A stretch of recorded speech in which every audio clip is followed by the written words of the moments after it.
ऐका ना, इडली, डोसा, उत्तप्पा जर घरी बनवत असाल तर अप्पम पण बनवून बघा. खूप भारी लागतात, एकदम सॉफ्ट आणि स्पंजी. तांदूळ मी रात्रीच भिजत घातले होते. मिक्सर जारमध्ये तांदूळ आणि पाणी टाकून बारीक बॅटर करून घेऊया. त्यानंतर एका पॅनमध्ये थोडं पाणी आणि 1 चम्मच हे बॅटर टाकून कमी गॅसवर शिजवून घेऊया ठीक होईपर्यंत.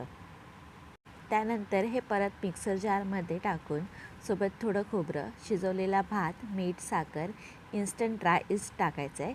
ड्राय इस्टऐवजी तुम्ही सोडा पण टाकू शकता. हे सर्व मिक्सरला एकदम स्मूथ अशी पेस्ट करून घ्यायची.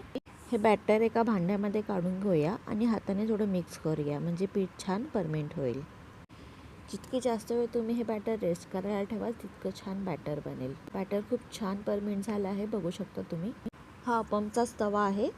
तुम्ही रोजच्या कढईमध्ये नाही तर लोखंडच्या कढईमध्ये सुद्धा हे करू शकता. फक्त पहिला थोडं पाणीने तेल लावून घ्यायचं, म्हणजे हे अप्पम छान निघेल. बॅटर टाकून तवा गोल फिरवून घ्यायचा, म्हणजे हा मधोमध असा जाडा होतो आणि साईडने क्रिस्पी. साऊथमध्ये अप्पमला पल्लप्पम पण बोलतात. हे तुम्ही नॉनव्हेज, व्हेज कशासोबत पण खाऊ शकता. मी नाश्त्याला बनवले म्हणून मी खोबऱ्याची चटणी बनवली सोबत. बघू शकता तुम्ही किती भारी झाला आहे आणि जाळीदार झाला आहे. तुम्ही पण करून बघा घरी, खूप छान लागतं. थँक्यू.